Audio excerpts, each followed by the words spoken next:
They were to depart from San Francisco every 2 weeks by bus, stopping in established centers long enough to earn transportation fare to the next station. Until they had reached their destination, available priests were to take over the mission stations that showed promise and build them into training centers. The consistently millenarian and elitist tone of this period's revelations was to create in order missionaries a vision of themselves as an army of light embarked on a holy planetary crusade. The long-term objective of this crusade was to create a grid or girdle of light around the Earth through which the entire planet would be supercharged with the Christ force. As one former missionary recalled, Father thought there would be a golden wedding band of illuminated people around the world, people of a unified mind working on the same circuit, all connected together.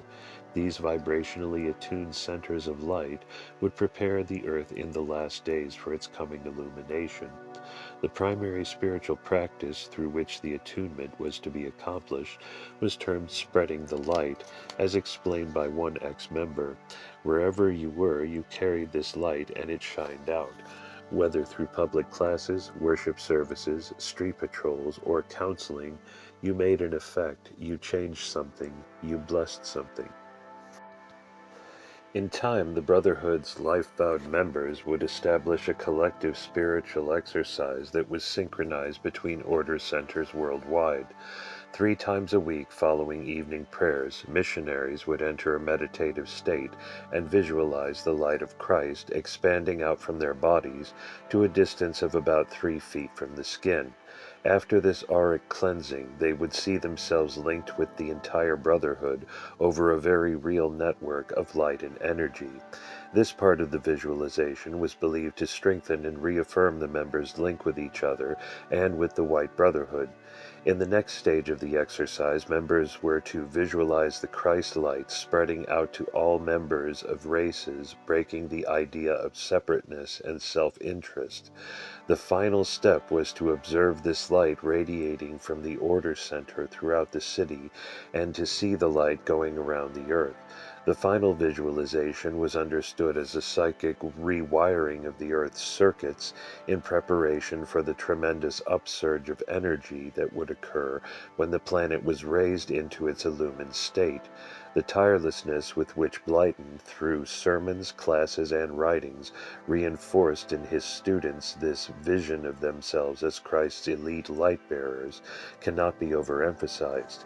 It was the compelling power of this vision that would provide young missionaries the stamina to remain in towns such as Bismarck, North Dakota, Butte, Montana, and Ogden, Utah, through many months of lonely street patrols, classes, and services. A revelation received on December 27, 1969, had prophesied, "You shall see in this coming 6 months there shall be miracles performed, for they shall please my Father."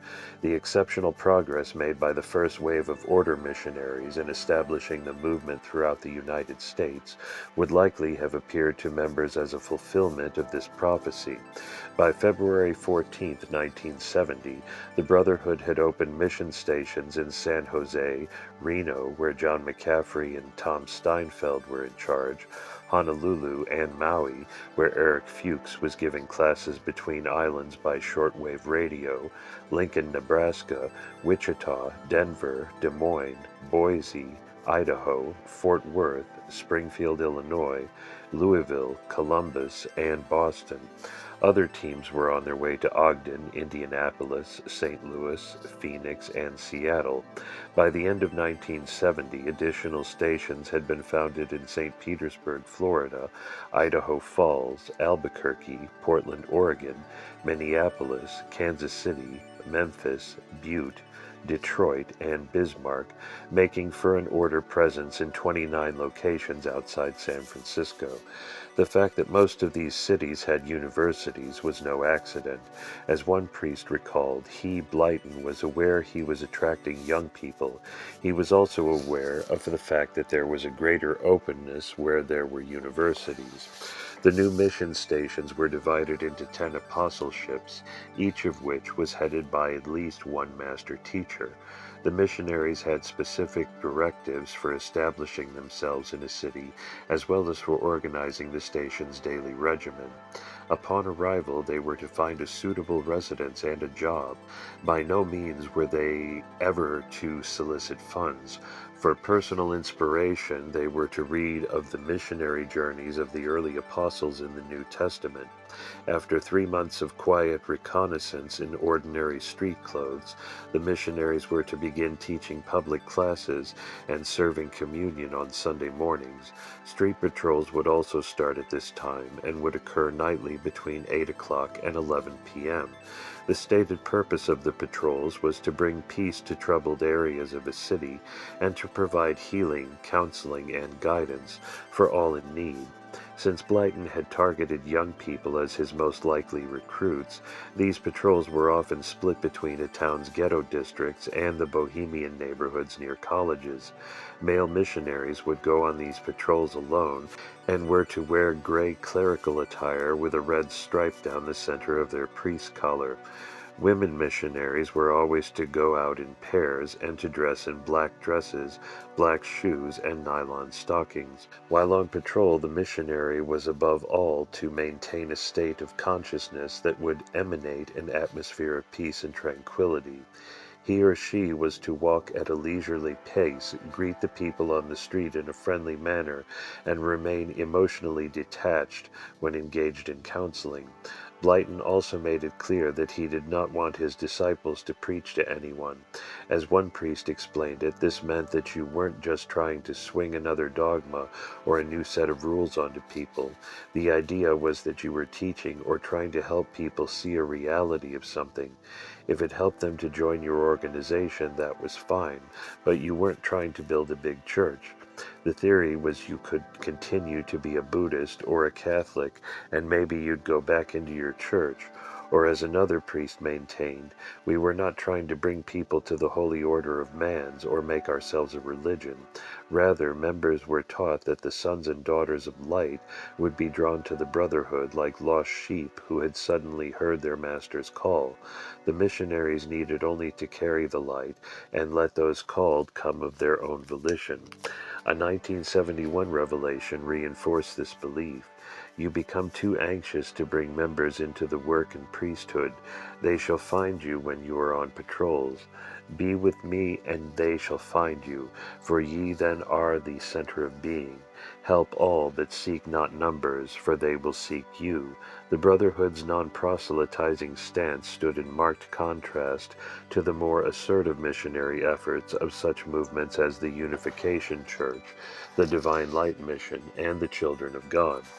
The strong-handed recruitment techniques employed by these groups increased their numbers more rapidly, but also catalyzed public suspicion and outright opposition in the form of the anti-cult movement. For many students, street patrols became one of the most memorable and significant aspects of their order experience. As one member reflected, anything that made me what I am in the order, I got it through street mission. It was there that I had to put it into practice. We were on the streets all the time, meeting and dealing with people. It was there that you got made or busted, by seemingly providing tangible proof of the divine power guiding and protecting the group's members. The oft-repeated stories of miraculous escapes, healings, and conversions on these patrols soon became a major component of the Brotherhood's system of self-authentication. In one such tale, a street person pulled a gun on a priest and fired it at close range. The gun mysteriously malfunctioned. In another, 2 brothers were caught in a brawl between 15 gang members and a drunken troublemaker. All of a sudden, these people were running at us, and I just stood there. I felt like I became invisible, and I heard these voices of people running by me saying, "Excuse me, Father, sorry, Father," like the souls of these people were confessing their sins, and then all of a sudden they were gone. During a tense standoff between student radicals and police at the University of Wisconsin, three brothers began to walk in a counterclockwise motion between the police and the demonstrators. As one of these brothers wrote, all of a sudden this big blanket of peace came over everything, and it seemed as though the whole block went through a time and space barrier. It seemed as though all activity just came to a complete standstill, and that everybody in that whole block went into a void of pure truth and peace and infinity. It was a point where there were no bodies, just pure spirit and peace. After some active mediation between the students and the police, the brothers reportedly watched the demonstration break up peacefully. Members on mission were expected to live by a strict code of moral conduct. Sexual intercourse outside marriage was prohibited, as was drunkenness or drug use. It was perhaps inevitable that a small percentage of the counterculture rebels who had joined the movement would fall short of this code. Several respondents spoke of the moral lapses they observed in the field during this period. In one Western center, a priest was abruptly terminated in his position due to habitual drunkenness and sexual indiscretion. In Rhode Island, a team of three brothers started sharing their house with women students and using it as a marijuana distribution center. In the wake of such incidents, the Esoteric Council was forced to declare that it could not be held legally accountable for the actions of members who left the order without permission or who broke their vows. The council also decreed rules of judgment for wayward members. A punishment of 3 months on restriction would be meted out to a priest who disobeyed the apostle with immediate authority over him. Such restriction meant a period of partial isolation from fellow members and total silence. For sexual impropriety, a student who had not taken life vows was to be sent out of the order for 1 year's time, with the stipulation that he or she must return after that period.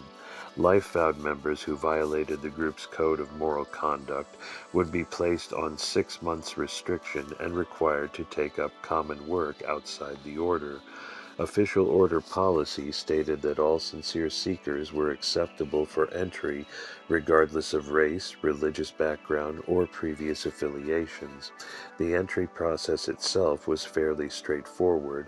After expressing a desire to join, prospective recruits filled out an application form and awaited the approval of the Esoteric Council in San Francisco. This approval usually came promptly provided the applicant had resolved such personal matters as debts, marital and draft status, and probation or parole obligations. In practice, recruits often appeared at a brother house, announced their intention to join, and were provisionally accepted on the spot. Central headquarters in San Francisco kept detailed records on all students, including their vowed status and dates of initiation.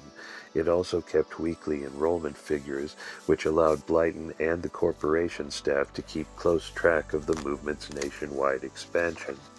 The order's sustained growth in membership between 1969 and 1971 coincided with a substantial increase in the group's financial assets. According to a former treasurer, the Brotherhood had accumulated nearly $2 million in total assets by 1972, most of which were in real estate holdings. At least $250,000, however, was maintained in cash and certificates of deposit, an unusually high amount for a nonprofit corporation. This large asset base was built up from two principal sources. The first was the order's system of communal ownership. All wages earned by members at outside jobs were turned over to the general fund of their home center. Members held no personal assets beyond a few dollars weekend money, dispersed once a week. 20% of the total amount collected in each local center was then sent monthly to central headquarters and deposited in a fund for educational expenses and the purchase of real estate. Each center maintained 2 bank accounts, one a checking account of $500 plus whatever money was needed to meet the household's monthly expenses, and 2 a savings account consisting of whatever remained after the payment of monthly tithing and living expenses. These accounts were controlled by Blyden and the local house parent, each of whose names were on the banked signature cards. As a safeguard against financial mismanagement, both signatures were required for withdrawals from the savings account.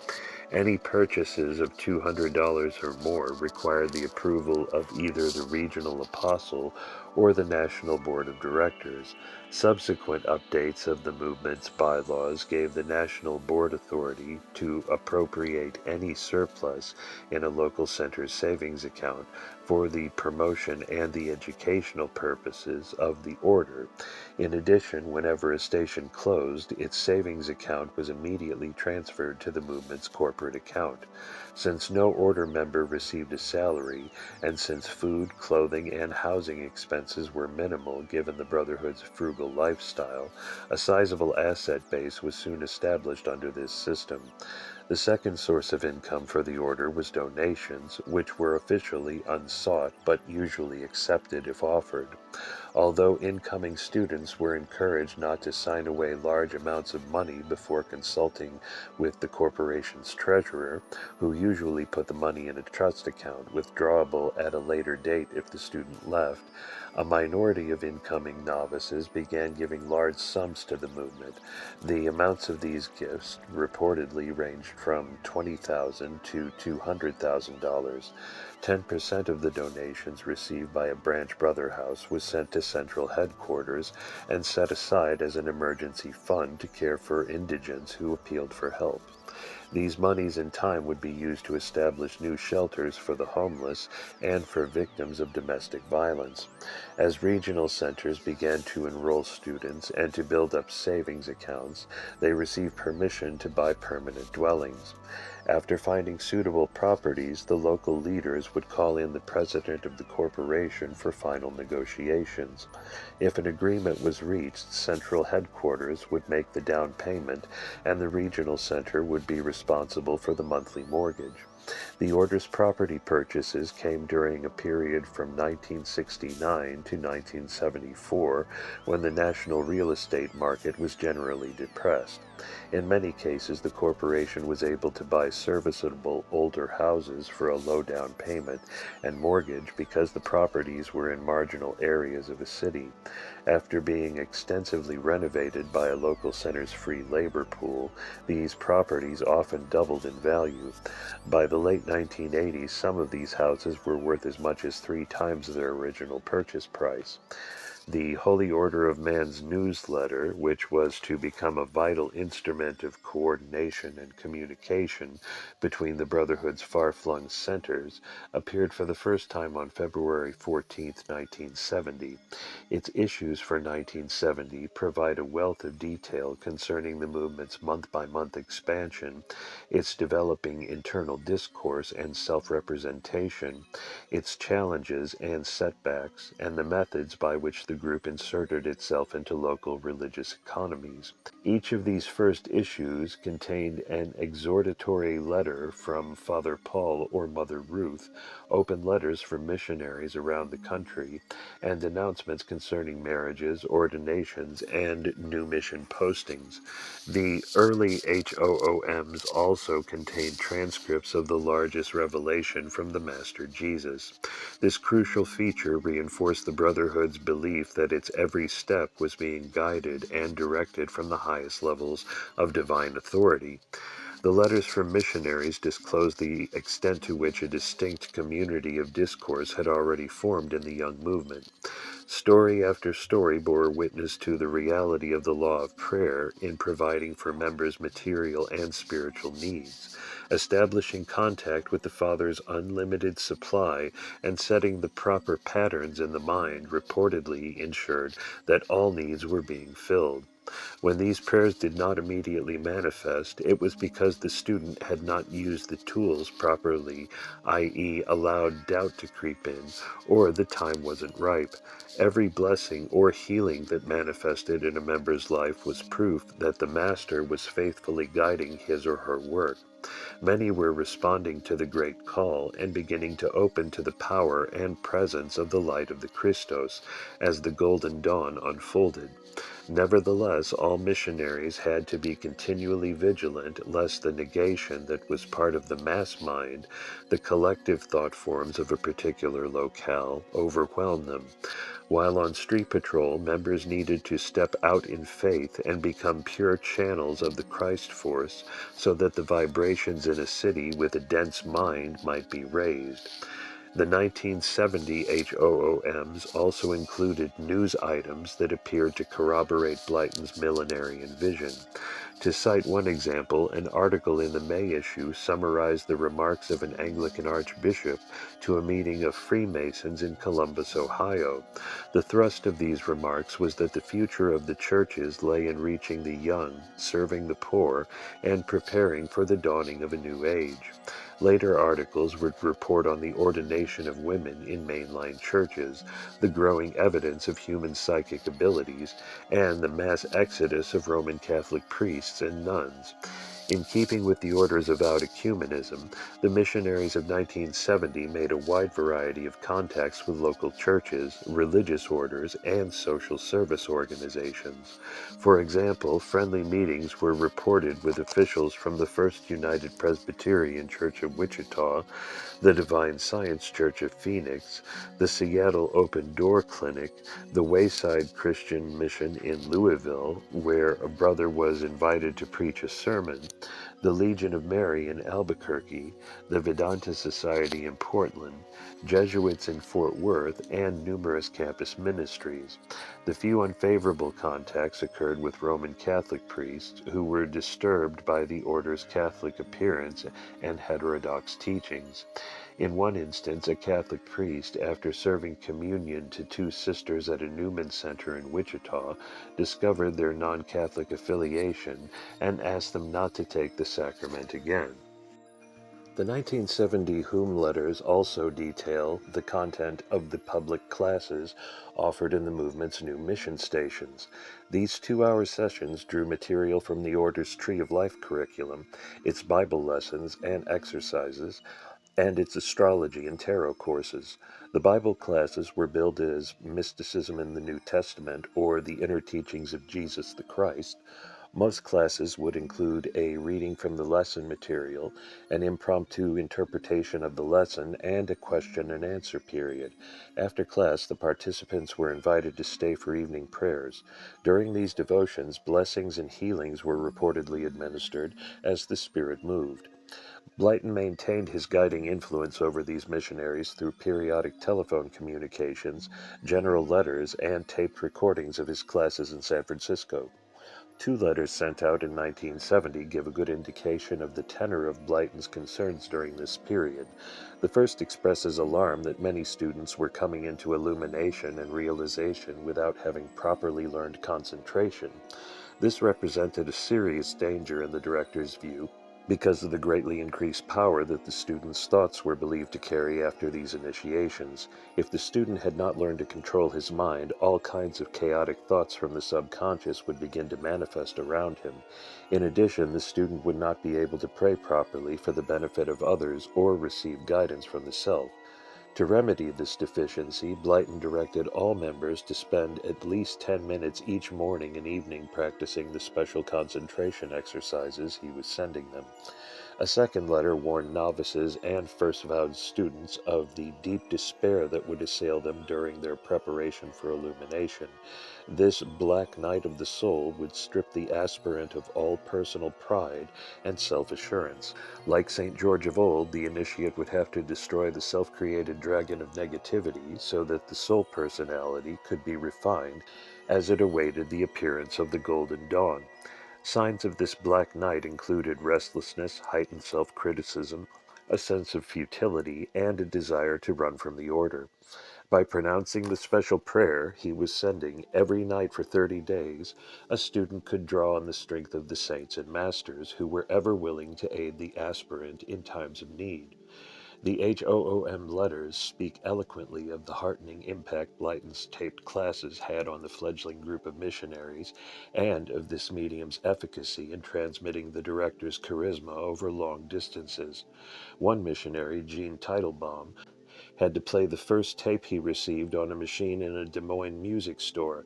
As he reported, the atmosphere wasn't perfect, but of course that didn't stop me from feeling the impact in it.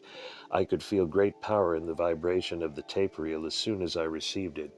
For two sisters in Wichita, the experience of listening to a tape brought them back in spirit to the warmth and support of the San Francisco community. We sat back, turned on the recorder, closed our eyes, and there we were right back at the Mother House.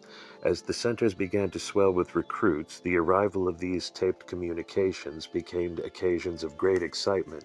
It was also a time of trepidation, for Blyton often dressed his students down with controlled yet unforgettable bursts of anger. As a member who underwent his novitiate training in Lincoln, Nebraska, recounted, when a tape came, it was a big event. If we played it on a certain night, we knew that the whole order across the country was going to hear this tape this night. We were all excited. We were also slightly scared of what kind of hollering and pounding and yelling was going to occur. In one instance, Blyton is reported to have become so incensed that his false teeth fell out. Without missing a beat, he continued the upbraiding until his point had been made. The dominant theme in Blyton's sermons during 1969 and 1970 was the inhibiting impact of dogmatism and rationalism on authentic spiritual development. In a distinction reminiscent of medieval philosophy's differentiation between ratio and intellectus, he urged his students to transcend the limited knowledge of the mortal mind and to seek the wisdom that came through experiential contact with the self. True knowledge came not from books or rational argumentation, but from within, out of the inner man. Eschewing the battle of words and letters that had served only to confuse humanity, Blyton admonished his students to seek the incontrovertible knowledge of God, transcended intellectual systems and academic logic, as was demonstrated by the Master Jesus, who wrote no lengthy books and gave no lengthy discourses. In the new age, humans would not only be told of God's power within, but they would have it demonstrated for them in a concrete way. This privileging of intuition, mystical unknowing, and radical empiricism seemed to work well as long as the master Gnostic, Blyton, was present to verify the knowing of his students and to demonstrate empirically the reality of his charismatic power. These modes of cognition would, however, become a problem for the Brotherhood after Blyton's death, when no one person had the commonly acknowledged knowing to either verify or invalidate the multitude of messages being received by members. In a 1968 revelation, Blyton had been ordered to enforce a strict segregation between the sexes in his new movement. To the extent it was possible in the crowded conditions of the early order, therefore, men were housed in separate dwellings from the women. In the field, small missionary teams were exclusively male or female. The only exceptions to this segregation occurred when marriages were approved by the Esoteric Council between life-vowed members or priests. In practice, the council granted such approval only when it deemed both partners to be of an equal spiritual level. Otherwise, the proposed match was seen as a potential distraction from spiritual advancement. Married priests often became house parents in new centers around the country. Blyton taught that marriage was a sacred covenant under which a woman and a man would have equal authority in both spiritual and temporal matters. He viewed this equality as a logical extension of the enhanced spiritual status women had achieved at the dawning of the New Age. Order marriages were sealed in an unusual initiatory ceremony, during which both partners were enjoined to acknowledge their counterpart's spiritual self and to respect each other's spiritual freedom. Near the end of the ceremony, the celebrant was instructed to reach out and tie together the spiritual bodies of the two being married. This act was believed to create an indissoluble tie between the two partners for the duration of the present lifetime. In the wake of the rapid missionary expansion that had occurred between 1969 and 1971, the Esoteric Council decided that life-vowed members and priests who were unmarried when entering the order would be required to give 3 years of service to Christ in an unmarried state before being eligible for marriage. In addition, married couples entering the order together were asked to sign a statement indicating their willingness to undergo temporary separations as part of their individual training. If these couples had children, they were constrained to allow them to be reared on a small farm the order had acquired near Sebastopol, California, should the parents' duties make such a measure necessary. In a letter addressed to all priests and life-vowed students, Blyton explained the reasons for these new rulings. On a practical level, the order was not yet financially secure enough to cover all the medical expenses of childbirth and infancy, and did not want to be accused of forcibly separating married couples. In addition, experience had shown that prior to the attainment of self-realization, spouses tended to distract each other from the demanding disciplines of the initiatory path. The final, and perhaps most important reason, had to do with the order's missionary expansion. This urgent outreach required that priests and missionaries be willing to give a couple of extra years to the work, so that the movement could successfully establish the substations of the global girdle of light. In a blunt warning, Blyton declared, "If you want a commune, not an order, let's not pass these amendments, and within 5 years' time you will have a commune. You will have families, but you will not be fulfilling the aims of this order." According to former confidants, Blyton was fearful that traditional nuclear families and the distractions of romance would hamper the order's initial phase of missionary and training work.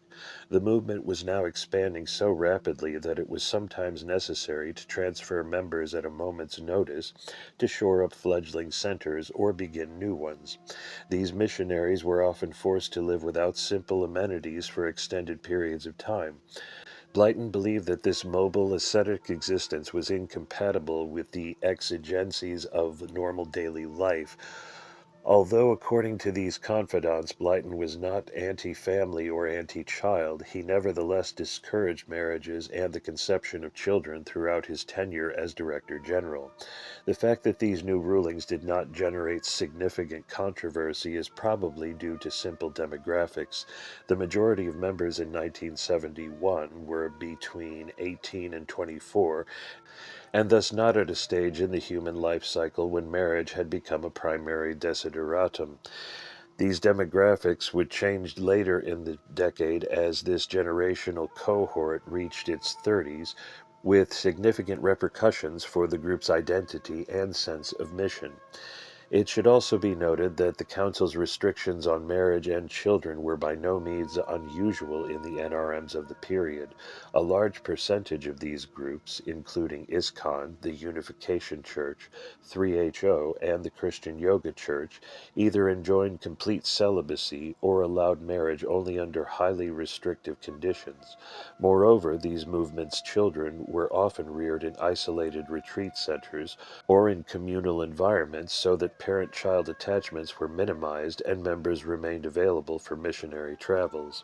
A final noteworthy development during 1970 was the publication of the order's first official histories of itself. These histories claim that the movement had begun as an idea following a divine revelation received by Blyton in 1930. The revelation had told the young electrical engineer to work for the uniting of science, the teachings of the New Testament, and the continuing mission of Christ. The idea had incubated until 1960, when Blyton had called together a group of 14 professionals and clergy to discuss solutions to the world's urgent spiritual needs. Out of these discussions had come the non-sectarian Science of Man Church, which had dissolved itself and then reopened as the Market Street Prayer Shrine. In 1967, another divine revelation had commanded Blyton to organize the Holy Order of Mans, whose mission would be to preserve the ancient wisdom under the leadership of Jesus Christ. The histories concluded with a testimony concerning the many revelations and charismatic visitations that had since occurred in the presence of many people. These histories are significant because they record the Order's earliest efforts to create an authentic myth of origins for itself. Such mythic histories have been a characteristic feature of the secret societies that have appeared in America over the past 200 years. By tracing a group's lineage to famous historical movements or personages, these legends of origin are designed to furnish prestige and legitimacy to new formations that have no direct relationship to established institutions. These stories are also a form of social control, since they prescribe how members are expected to think about the group's origins and mission. These early versions of the Order's mythic history emphasize the continuing revelatory sanction for Blyton's actions and the Brotherhood's exalted mission to restore the ancient Christian initiatory path. The movement's periodic rewritings of this history between 1971 and 1990 constitute one of the means by which its later shifts in mission and identity can be observed. What had begun as a ragtag band of counterculture seekers living with an elderly magus on the edge of the hate was, by the end of 1970, a rapidly growing independent religious order with almost 300 vowed members distributed throughout 29 cities in 21 states. The group had developed a complex internal organization that effectively channeled authority from a national office to regional centers and mission stations. It had also created an innovative system of beliefs and initiatory rites that drew upon a wide array of Western and Eastern esoteric traditions.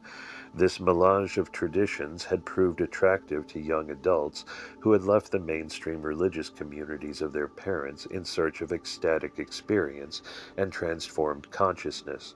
Perhaps the Order's greatest accomplishment between 1968 and 1971 was its formulation of a compelling religious meta-narrative that was closely attuned to the era's millennial and reformist longings. This meta-narrative provided the Brotherhood's youthful members with a heroic vision of themselves as a vanguard of re-embodied Christian initiates engaged in a mission of cosmic proportions. This mission, in its essential outlines, was to create a planet-wide circuit of light-bearers that could transmit the increasing voltage of the light of the Christos into the Earth's physical and psychic atmosphere. Such a transmission of spiritual energy, it was believed, would raise the Earth's consciousness and prepare humanity for a new age of planetary illumination. The refinements of this mission and the further elaboration of the Order's emerging subculture between 1971 and 1972 are the focus of the next chapter. Chapter 3. Consolidation and Christianization, the Order as a Christian Initiatory Community, 1971 to 1972. The massive demonstrations on college campuses that followed the killings at Kent State in May 1970 proved to be the last hurrah for the 1960s anti-war movement. Most campuses adjourned early, and, as Todd Gitlin wrote, activism never recovered from the summer vacation of 1970. The sober prospect of being shot by National Guard troops, coupled with the chilling violence of My Lai, Altamont, the San Francisco Bay Area Speedway, where a young man was murdered by Hell's Angels during a Rolling Stones concert in late 1969, and the Charles Manson slayings left many students demoralized and embittered. By 1971, alternative lifestyles had replaced alternative politics among a sizable subpopulation of the nation's college students. As one veteran of the period recalled, what most of us were doing was retreating onto communes, into consciousness-raising groups, into ourselves. Like most wars, our revolution had lost touch with its original objectives: peace, justice, compassion, brother and sisterhood, and had come to be about itself, about confrontation and destruction. With the strategic placement of its mission stations in towns with college campuses, the Holy Order of Mans was poised to reap a harvest of these discouraged idealists. The movement's rapid increase in members and mission stations during 1970 continued throughout 1971. In his birthday message for 1971, Blyton announced, "10 years ago, when the first revelations came, there were only myself and 2 other people present. We now have close to 400 brothers and have our missionary stations in 38 states." Although this number was far short of the 1,000 members the director had stated as his goal for the end of 1970, it was enough for him to declare the order's birthday, July 24th, a Brotherhood holiday. Between the end of 1970 and August 1971, mission stations were established in San Diego, Billings, Madison, Nashville, Birmingham, Jackson, Mississippi, New Orleans, Raleigh, North Carolina, Columbia, South Carolina, Charleston, West Virginia, New Haven, Atlantic City, Buffalo, Philadelphia, Wilmington, Baltimore, Concord, New Hampshire, Providence, Augusta, Maine, and Burlington, Vermont. Brother houses had been purchased and refurbished in St. Petersburg, Lincoln, Nebraska, Wichita, Portland, and Cheyenne. Other milestones reached during the first half of 1971 included the movement's official licensing by the state of California as a degree-granting seminary and its reception of tax-exempt status from the Internal Revenue Service. The Brotherhood's missionaries found that the towns they now lived in had very different cultural norms from those to which they had become accustomed in San Francisco.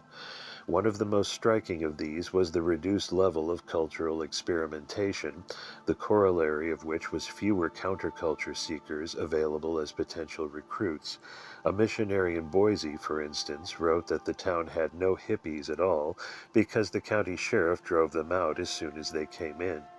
In addition, Boise, like many of the smaller cities where missionaries now lived, had very few street people and very little street activity except on weekend nights.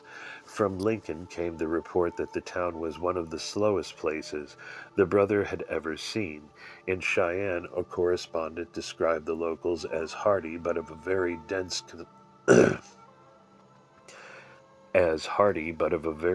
consciousness and quite leery of outsiders. Nevertheless, in their 1971 HOOM letters, missionaries like the brother who had the daunting task of walking patrol in the mining town of Butte, Montana, were claiming small successes. These successes were articulated in the still developing argot of the movement. For example, in New Orleans, the nightly street patrols were said to be reaping a summer harvest of light, life, and love, and undoing the French Quarter's more ingrained patterns. Although the mass mind was sleepy in Fort Worth, and the town was filled with spiritual fence-sitters, the work of the light had changed the city a great deal. In Chicago, the Brother House's neighbors could feel the reality the members embodied, and were calling on them for healings, blessings, and prayer work. A brother staying temporarily at the YMCA in Sioux Falls reported it was full of people paying off karmic debts and under the influence of entities. Not to worry, however, for he had cleaned the place up during evening prayers.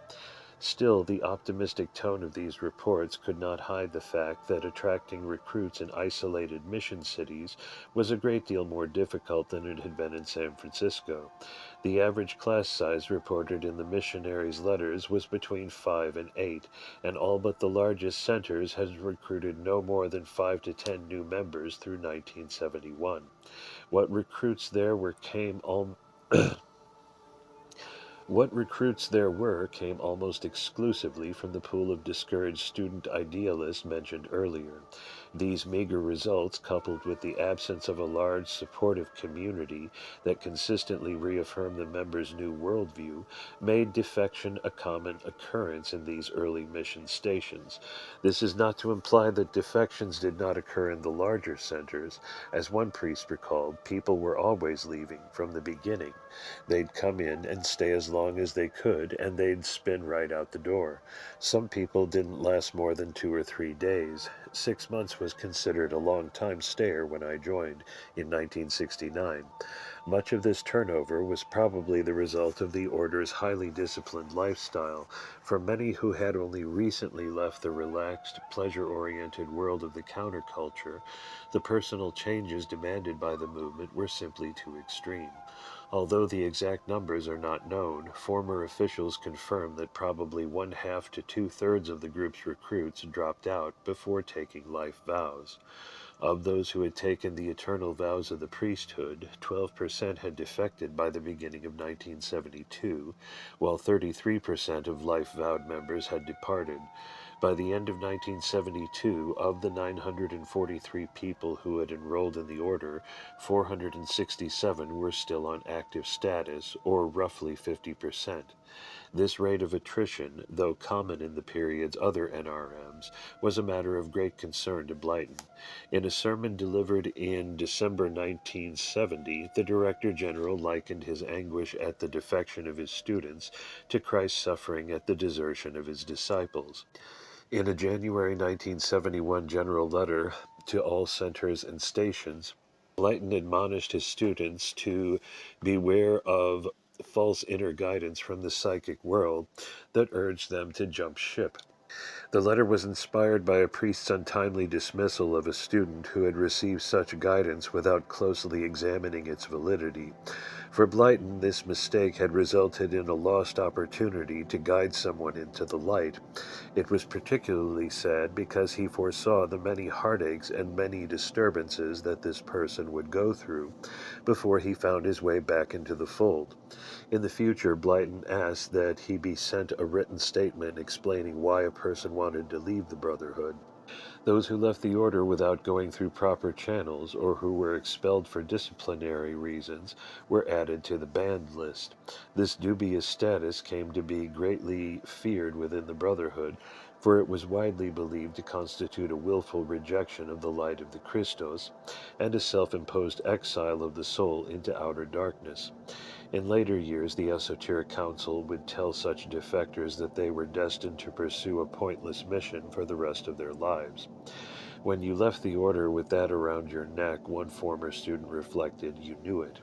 Many of the respondents who had defected from the Brotherhood spoke poignantly of the agitation and fear they had lived under, and of the years it had taken to resolve their feelings of guilt and failure. Some of them were unable to live with these feelings and decided to return to the Brotherhood. Most of these returnees were accepted back with compassion, provided they acknowledged their errors and accepted novitiate status again for a prescribed period.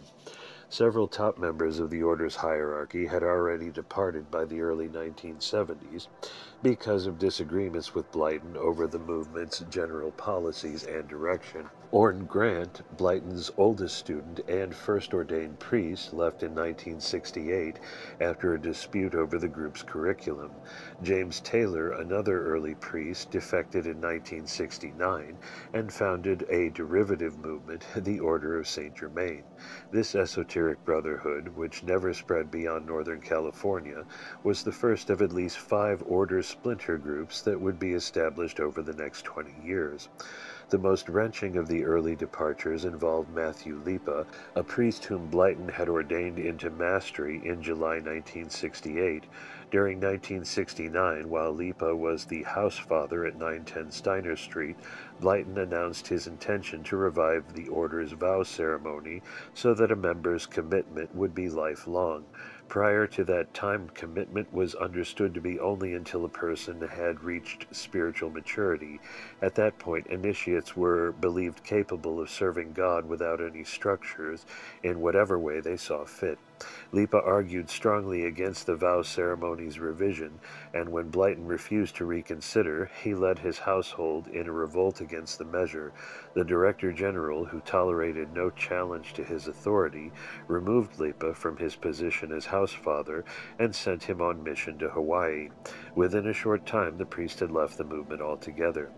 The early media coverage of 1960s NRMs was characterized by a naive, uncritical description of group beliefs and by sympathetic portraits of individual members. The movements were typically praised for rescuing hippies from drug abuse and libertinism and for fostering an ethic of altruistic service.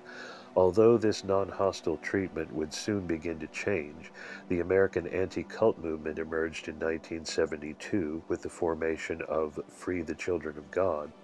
The media honeymoon helped support a favorable ecology for the growth of new religions during the late 1960s and early 1970s. As a result of its rapid expansion during 1970 and 1971, the order began to be featured in local newspaper articles and interviews. An analysis of these articles helps to establish the general tone of the public scrutiny of the group, a tone characterized by openness, curiosity, and respect. It also gives a clear picture of the movement's dignified yet ingenious self-representation at the time. The first of these articles, which appeared in a June 1970 issue of the Wichita Beacon, began with what would become an almost formulaic inquiry into the designation "MANS." In this case, the reporter was told it was an acronym for Service to All Mankind. The article continued with a cryptic but articulate description of the order's tenets by Sisters Toyoko Fukushima and Mary Rule. When asked, with regard to the cross she wore around her neck, whether the order was another Christian sect, Rule responded with a simple no. She then added, "We teach the way of Christ, but without doctrine and dogma." The reporter was particularly intrigued by the scientific basis and predictable efficacy of the group's method of prayer. After mentioning the Brotherhood's apolitical stand and its seeming rejection of publicity or advertisement, the article closed by commenting, "The Holy Order of Mans has some almost oriental qualities about it and differs from other religious groups, primarily in the unrestricted nature of its doctrine and in its equal emphasis on spiritual and material needs." The next article, which appeared in the San Francisco Chronicle on June 21, 1971, was the only variety of media coverage the movement actually welcomed. The piece discussed the group's new shelter for homeless women and children, Raphael House, which had opened on Gough Street in San Francisco on June 18th. Rather than focusing on the Brotherhood itself, which was described succinctly as a non-sectarian service and teaching order, the reporter concentrated on the problem of homeless women in San Francisco and on the order's timely provision of emergency shelter for these indigents until they could be helped by other agencies. Similar articles praising the Brotherhood's service work would, in the future, provide a salutary counterweight to hostile coverage of its regimented lifestyle and non-traditional doctrines. An article that appeared in the July 1971 issue of the Detroit Free Press lauded the new mystical Jesus religion's service work and ordination of women. The piece also tried to explain the initiations of illumination and self-realization. As articulated by Father Andrew Rossi, illumination was a reception of light in the body of the person. A realization was the opening of the self to the being or point of God within oneself. Rossi carefully affirmed the order's Christian identity, but extended that identity to include the ancient Christian mysteries. From the perspective of these mysteries, the order could speak of a Christ consciousness that was distinct from Jesus, who was seen as a vehicle of the Christ. This perspective also allowed the group to accept reincarnation, extrasensory perception, and other practices from the East. The rest of the piece profiled the spiritual pilgrimages of two Michigan natives who had joined the movement. A feature in the Madison Times focused on the street patrols Order brothers had conducted during riots in Madison and the mediation they had performed between police and students. The group's missionaries were always safe in these situations, explained the local priest, because of their assumption that man was essentially good, an assumption that engendered mutual trust. This article also mentioned approvingly the order's policies of self-support and open communion with other churches. The only negative coverage during 1971 appeared in a November Omaha World Herald feature that quoted the views of a counseling director and a campus ministries coordinator at the University of Nebraska. The director, whose daughter had been recruited by the order in Wichita, expressed concern at her unwillingness to leave the group. In the first reported instance vis-a-vis the order of what would become a standard accusation of the anti-cult movement, the father worried that the Brotherhood was using sophisticated brainwashing techniques similar to those used by communists during the Korean War. If this was true, he continued, the group would be guilty of preying on the idealism of youth and the positive good of the teachings of Jesus to draw recruits into its mind-controlling environment. Observing that traditional monastic orders required several years before allowing a postulant to take lifetime vows, the counselor criticized the order's 9-month probationary period before life vows as too short. The campus ministries pastor was chiefly concerned about the authoritarian dimensions of the Brotherhood, fearing that if a sufficient number of people turned to authoritarian religion, they could also become susceptible to authoritarian politics. The views of these critics were countered in the article by a hearty endorsement from another recruit's mother. This mother had seen a noticeable change in her 21-year-old son since he had joined the movement. A year ago he was very undecided as to what he wanted to do. He didn't have any real direction. He was searching. Now he's one of the happiest people I've seen in a long time. He was searching for the meaning in life, and he found it. The article also gave James Rule, the Lincoln Station's housefather, an opportunity to comment on other criticisms the Brotherhood had received. Refusing to enter into a long apology, Rule answered, "We've been accused of practicing everything from black magic to worshiping the devil, but we don't answer, we just let the evidence speak for itself." The personable and articulate Rule then acknowledged that certain of the Brotherhood's practices, such as prescribing the discussion of one's past and requiring that the children of members be reared on a farm, had confounded and frightened the parents of the recruits. However, once the parents had seen that their children were healthy, happy, and doing something productive, their suspicions were allayed.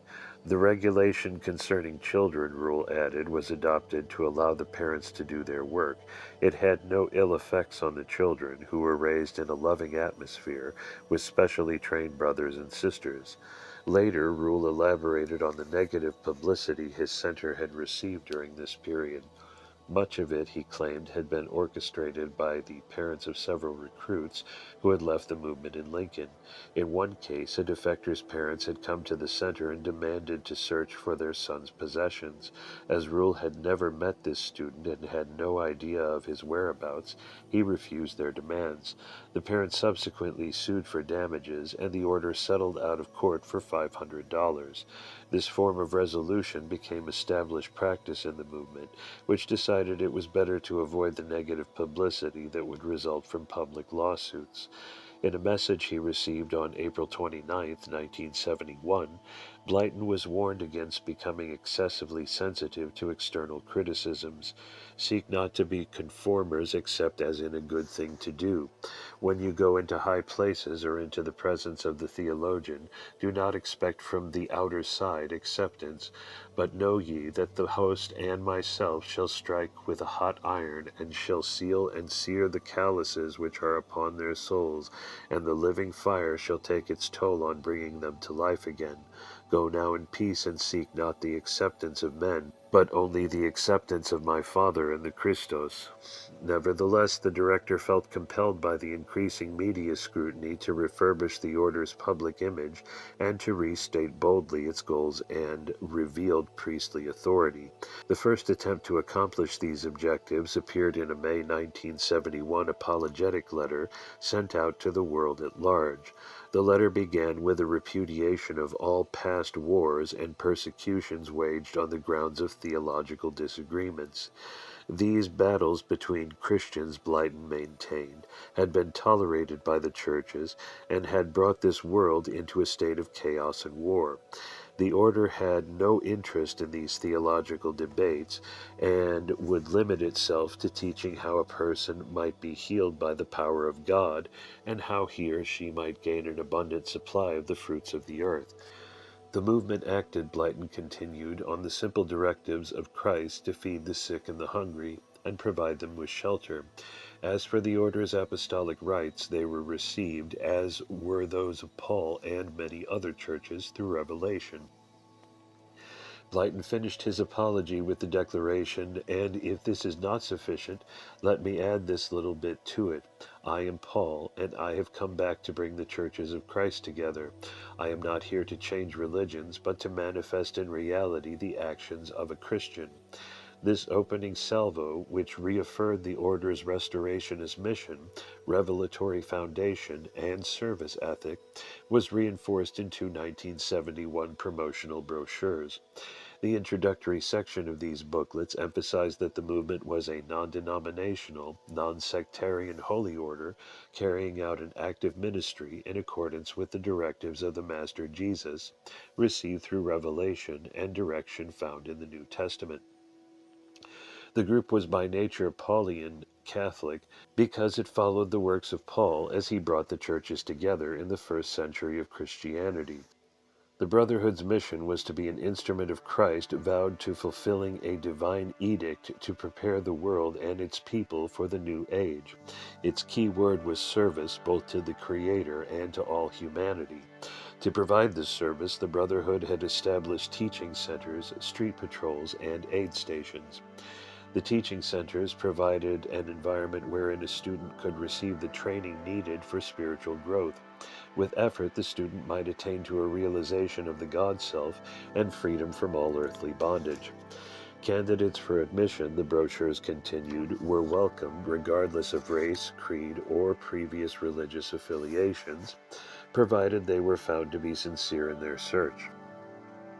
They might also, if they chose, retain membership in any church with which they had previously been associated. In a description of the curriculum, the brochure stated that missionary service over a year or 2-year period was mandatory after the taking of final vows. After this period of practical experience in the field, the student could return to the seminary for his or her bachelor's degree and final training. The brochures went to great lengths to shield the order from accusations of financial impropriety.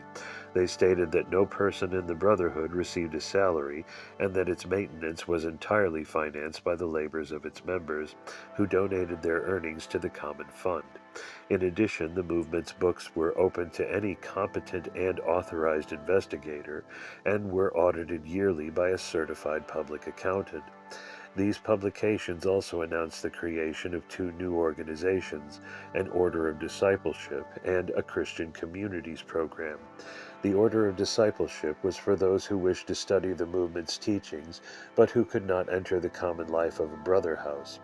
Members of this outer order, like their counterparts in AMORC and the Christian Yoga Church, would receive the group's Tree of Life correspondence course, as well as counseling from order priests.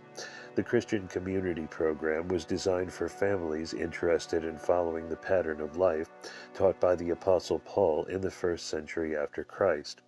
This pattern included common living arrangements, cooperative buying and child care, central food storage, and the maintenance of a place of worship. The communities would be chartered by the Holy Order of Mans and would be run under a more broad and lenient regulation than that of the Renunciant Brotherhood. The order would provide a priest to administer the sacraments, teach classes, and provide spiritual counseling. Blyton had high hopes for these new phases of the Brotherhood's work and believed they would provide a way to reach the masses of people who were prevented by worldly responsibilities from joining the movement's monastic branch. During 1971 and 1972, the discipleship movement alone recruited between 400 and 500 members. Once a year, a quarter of these members came to Chicago or San Francisco for a week of intensive illumination classes, lectures, and spiritual counseling with either Blyton or his master teachers. According to a former confidant, Blyton himself appeared to be undergoing a process of Christianization in the sense of an attempt to embrace a more traditional Christian worldview during this period. Whether this was a strategic response to periodic attacks on the order by mainline Christians for its syncretic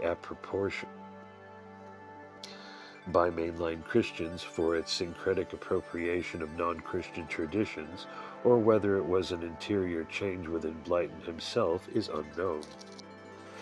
Nevertheless, the director's sermons between 1969 and 1972 do show a gradual shift from a Rosicrucian-based discourse of planetary hierarchies and great masters to a more frequent use of normative Christian ideas and symbols. This is not to say that Blyton had jettisoned the esoteric content of his teachings, just that the terms used to express this content had gradually become more congruent with that of the American Christian mainstream.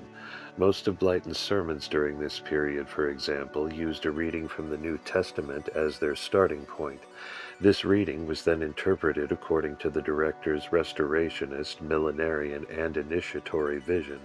In one such discourse, Blyton interpreted the 20th chapter of Revelation as a description of the present Aquarian age, during which the light of Christ was returning.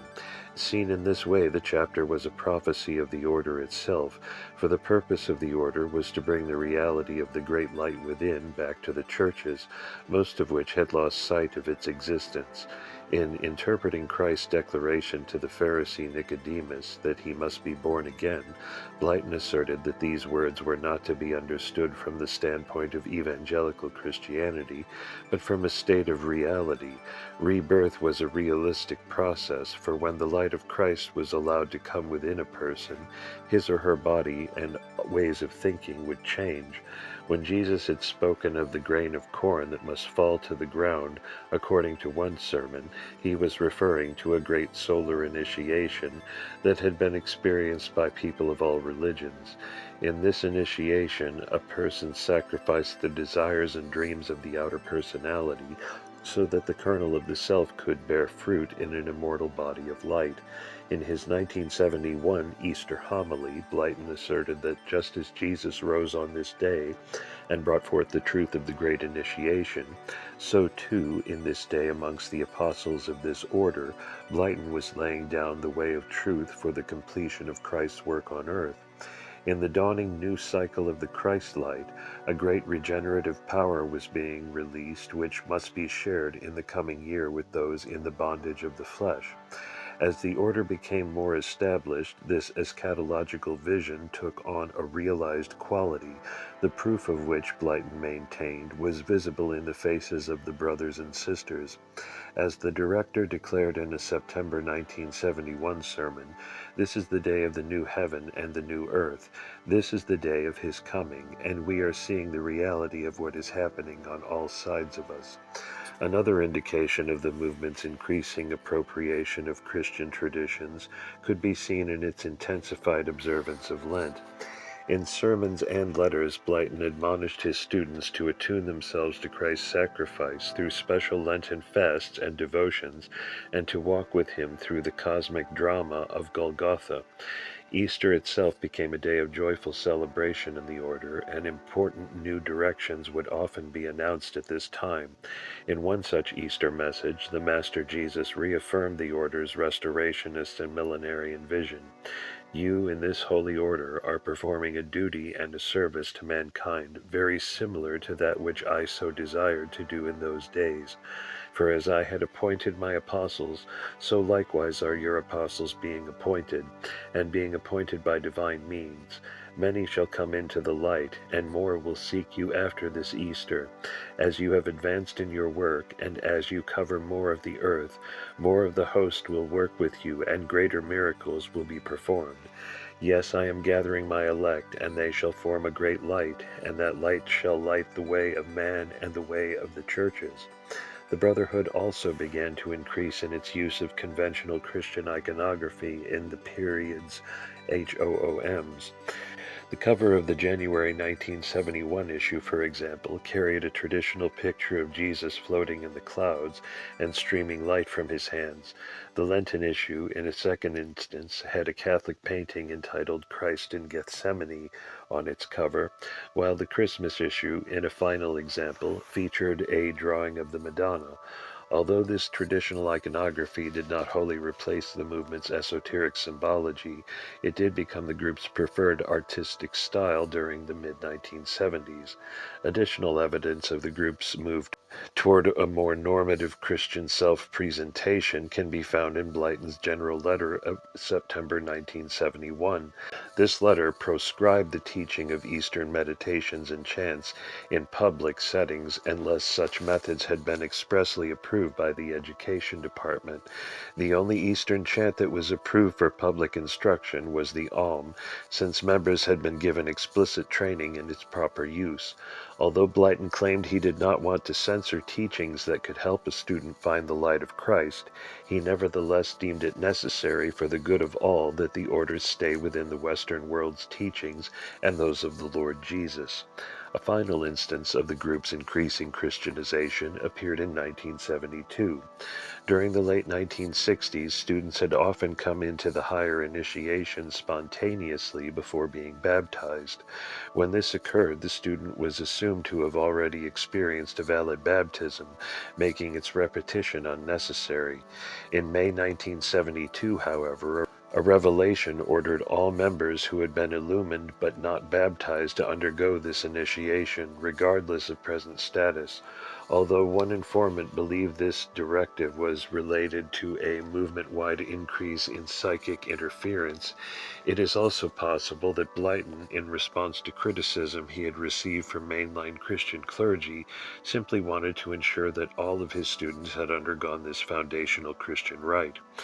In his first general letter of 1972, Blyton announced that his aim for the year was to reach a unification of action so that each member could do his job in accordance with the pattern of the order.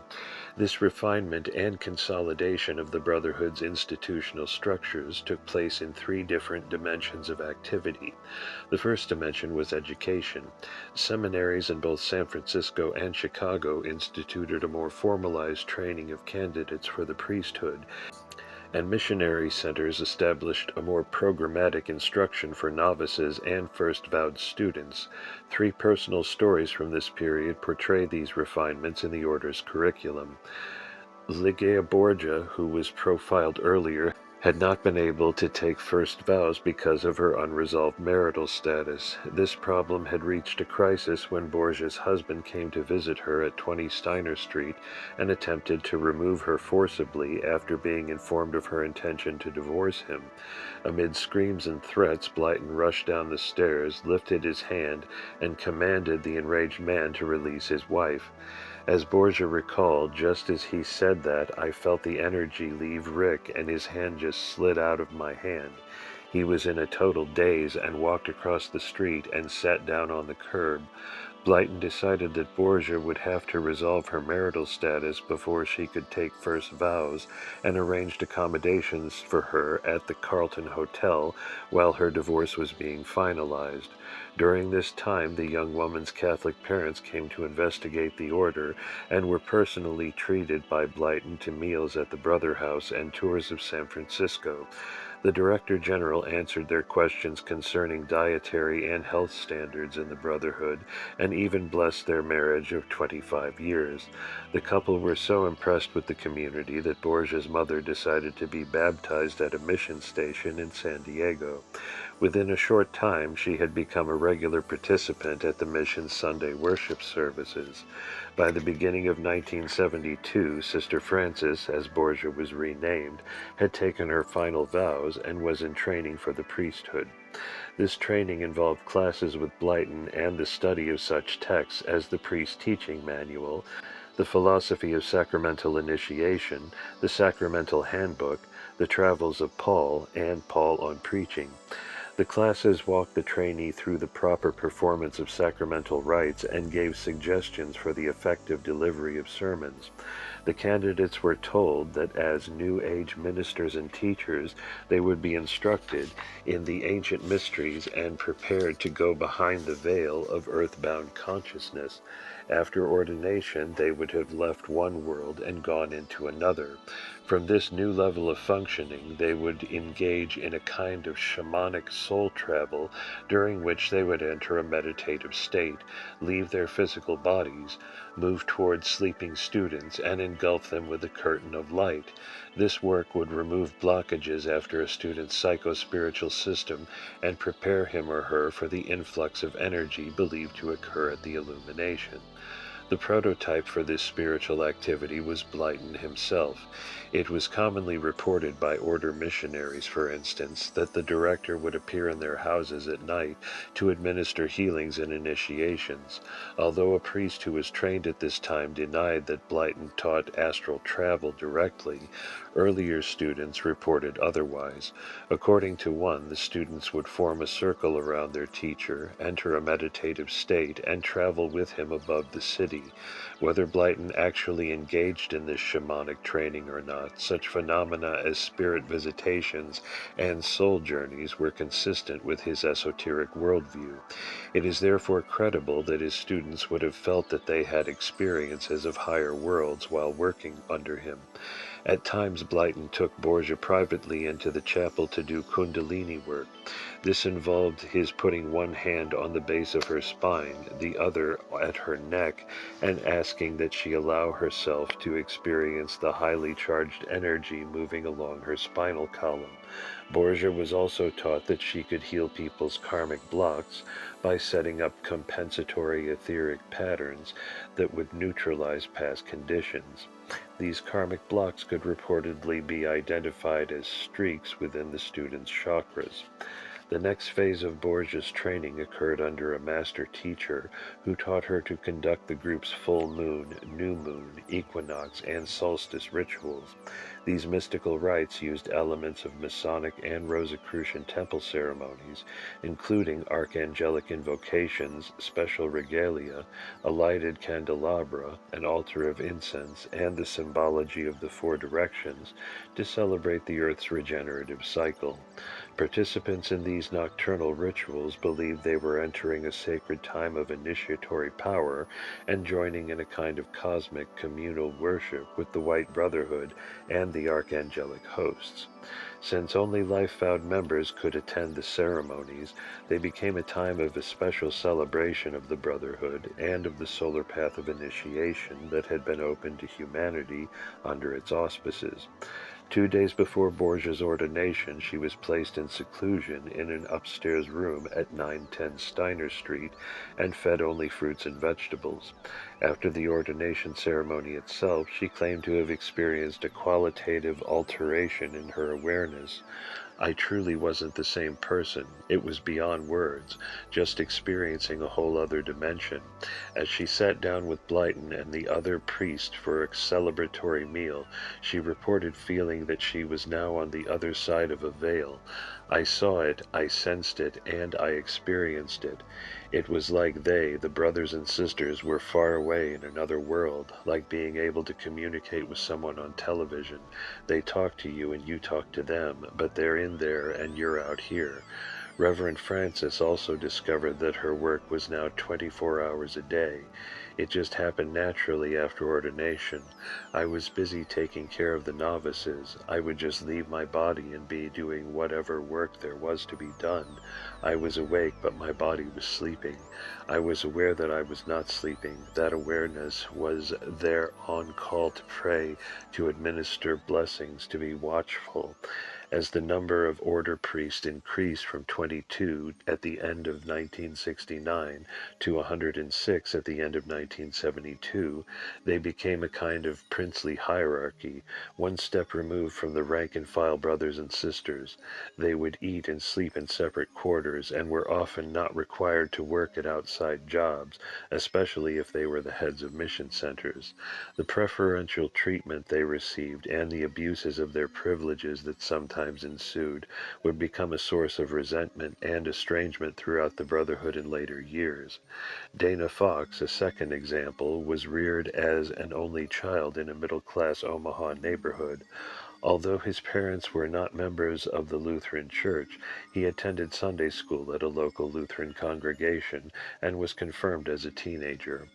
While a student at the University of Nebraska in Lincoln, Fox embraced the counterculture, experimented with hallucinogens, and began an earnest quest for spiritual direction after reading Paramahansa Yogananda's autobiography of a yogi. Shortly after his 21st birthday in 1971, Fox met a young economics student who invited him to a tarot class at the Order's Lincoln Mission Station. Within 2 months, he had given away his car and stereo, moved into the brother house, and taken his novitiate vow of obedience.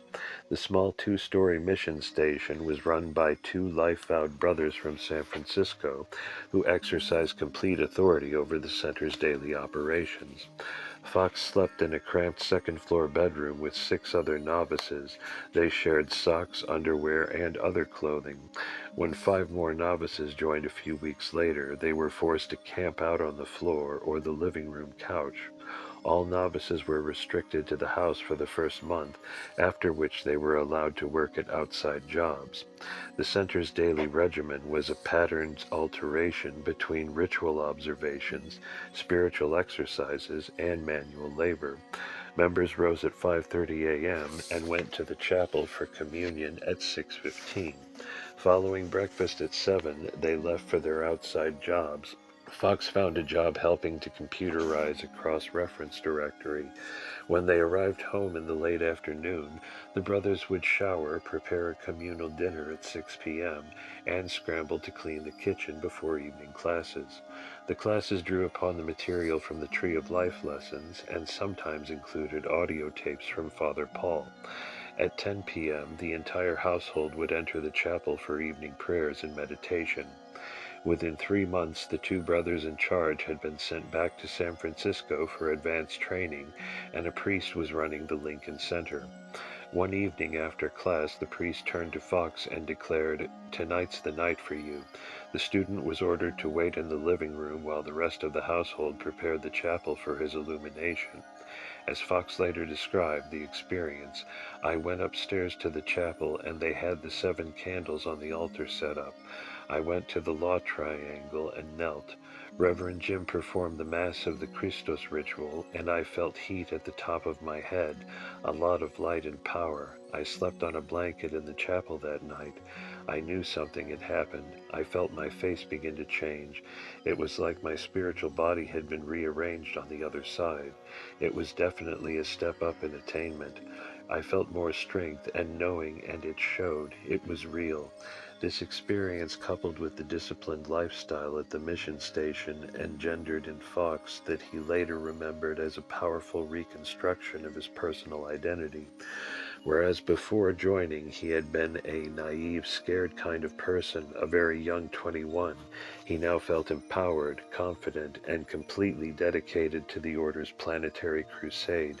After 6 months, he was sent on mission to Sioux Falls, where he continued his spiritual training over the next 2 years. In addition to walking street missions, Fox wrote literature reports on books such as Black Elk Speaks and The Great Divorce, and completed science reports on such topics as physics, color, ESP, esoteric orders, and astrology. He was also given a series of exercises designed to energize the thyroid gland, the pituitary body, the pineal gland, the heart, and the solar plexus, all of which were believed to be vital components of the body's chakra system.